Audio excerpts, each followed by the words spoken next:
Hi, my name is Caroline Bretherton, and this is Get Cooking. As you can see by my t-shirt, it's a class we normally run here at Duke Dining.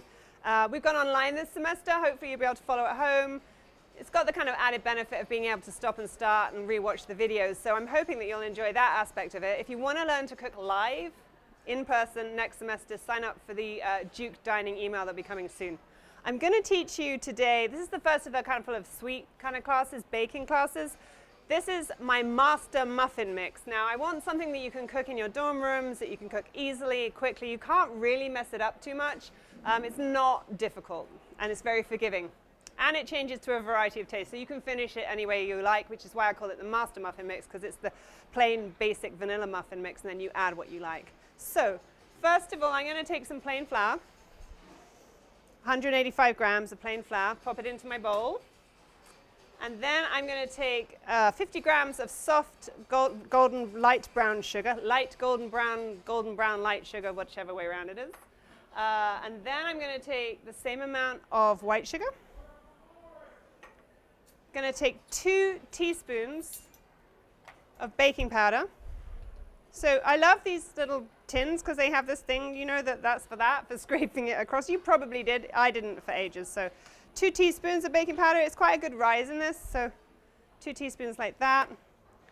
And then I'm just going to take a pinch of salt, a big pinch, so maybe 1/4 teaspoon or so, and 1/4 teaspoon, so this little tiny thing of cinnamon. I'm not putting too much cinnamon in this. I know cinnamon is in everything in this country, but these are not cinnamon muffins. If you want to add more, if you want to add pumpkin spice in the fall, if you want to add, you know, different flavors, you can do that as well. Just go easy on the amount you add. Okay, so you have all your dry ingredients here of the basic mix, and just take a large whisk. I'm competing for noise. I don't know if you can hear, but someone's stirring stuff downstairs in the dining hall, which is why you know we're live, which is fine because I can shout louder than him. Okay, and I'm going to whisk all this up. The only lumps you see here are the little lumps of brown sugar that sometimes clumps. If you leave brown sugar too long before you use it, normally if the humidity gets into it, it'll start to make little lumps. Just bash them a bit with a whisk until they're all gone. Okay, make sure you've given it a good whisk, because what you're not seeing is how the baking powder is amalgamating into the mixture, but you do need that, you know, well amalgamated. Okay, that was super simple. Now we're going to take our wet ingredients. So I have 1/2 cup of whole milk. You can always use buttermilk as well, which gives it a really nice tang and a good rise, but most people don't have it around, so buttermilk is fine. I've got 1/4 cup of, I'm using sunflower oil. You can use any vegetable oil or canola oil. Just don't use olive oil or anything strong tasting. And pop it straight in there. That's instead of butter, the kind of thing that you put in a cake. You need some fat. And then I'm going to take an egg, just a little old egg. Give it a little tap, pop it in there like that. And take a small whisk, or a fork if you don't have a small whisk, and whisk the egg into the milk and oil.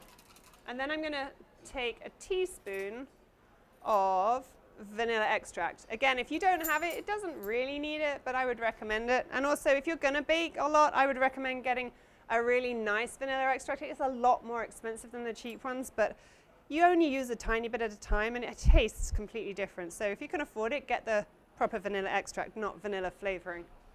But don't let it stop you cooking. Like, buy the cheap one if that's all you can afford. Right. Whack that in there like that. Give it a good mix.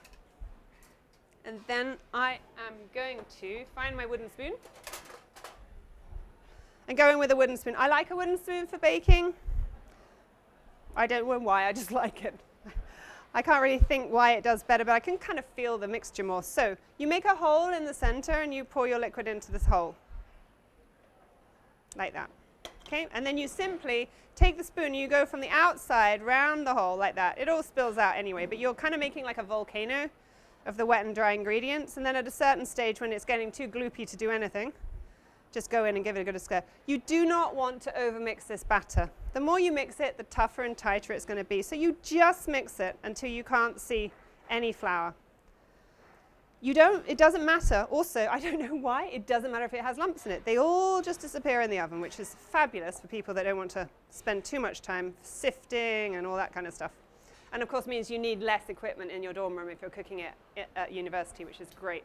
I have got that. This is the point at which you can add what you like. You basically need half a cup of any add-ins. I'm using a mixture of white chocolate and dark chocolate chips.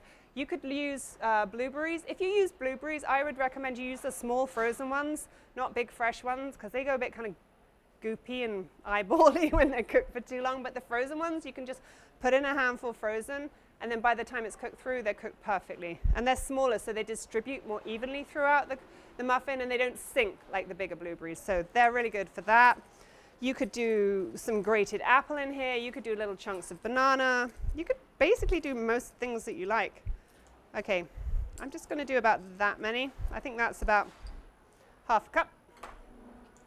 And I'm going to go in at this point with my spatula, because my spatula is what I'm going to use in a little while anyway, so we might as well get that dirty as well while we're at it. And again, just mix them through.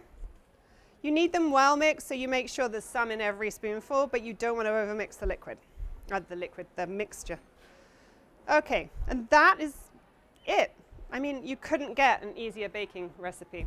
Now, take a muffin tin. I don't know if you'll have one in your dorms, probably not, but you should have one at home. You do need some support for your cupcake liners, so don't put them on a tray and put them in the oven like that, because they'll just go like that when they're heat. So you do need a muffin tin like this. And then just take like a big tablespoon. What you're trying to do is fill these half full. Pop it in the middle. Try not to get it caught around the sides, because if you get it caught around the sides, what happens is it doesn't rise evenly. You want to get it centered so it can spread out when it first hits the heat, and then it rises from its initial spread. So it should have a nice dome shape if you can get it in like that. And then just go down. I've put myself 12 papers here. I don't know whether I'm going to get 12 out of this. We had to do less before because we had smaller tins here, but then they were so overfilled that they went everywhere. So I'm trying to get a happy medium. Slightly less filled, but they have plenty of room to expand, so they're still big enough. Okay. You could do this with a cookie scoop or an ice cream scoop, like one of the bigger size ones, but it's just as easy with 2 spoons, really. Just make sure the spoons aren't too big. So the biggest spoon you use has to be smaller than the diameter of the actual cupcake liner, otherwise you're going to blob it on the paper. I can see already on this that I've got one that I haven't filled as much, so I'm going to have to go back and fill it more at the end. I also seem to have dripped some on the thing there. Okay, we are nearly there. It's always the way that right at the bottom there aren't enough chocolate chips, so that's annoying. Let me have a little look. There they are. So I'm going to scrape this around like that to get a bit more. Probably got a whole other muffin here. Before I go ahead and put the other muffins worth in, I'm just going to look back at what I've done and decide that I'd like them slightly bigger. Some of them are overfilled just right, not really overfilled. Some of them need a little more. So I'd rather have 10 good muffins than, you know, some sad looking ones along the way. So let's try and get them like that. Sometimes when I'm doing the apple ones, what I really like at this stage when they're finished is to make a little streusel topping. You just take a couple of tablespoons of butter, a couple of tablespoons of brown sugar, and a little pinch of cinnamon, and you mix it all together with your fingertips, and you just scatter it on top. And if it's got apple underneath, you get this beautiful kind of crusty, crunchy cinnamon topping, which is really nice. But it doesn't really go with chocolate chips, I don't think. So, okay, and there we go. Now they go in a 400-degree oven for about 25 to 30 minutes until they're well risen and golden brown. Okay, so these are the muffins. They've had about 25 minutes in a hot oven, and I've taken them out and had them on a cooling rack, and now they're cooled, ready to serve. These are the double chocolate chip muffins from my master muffin mix.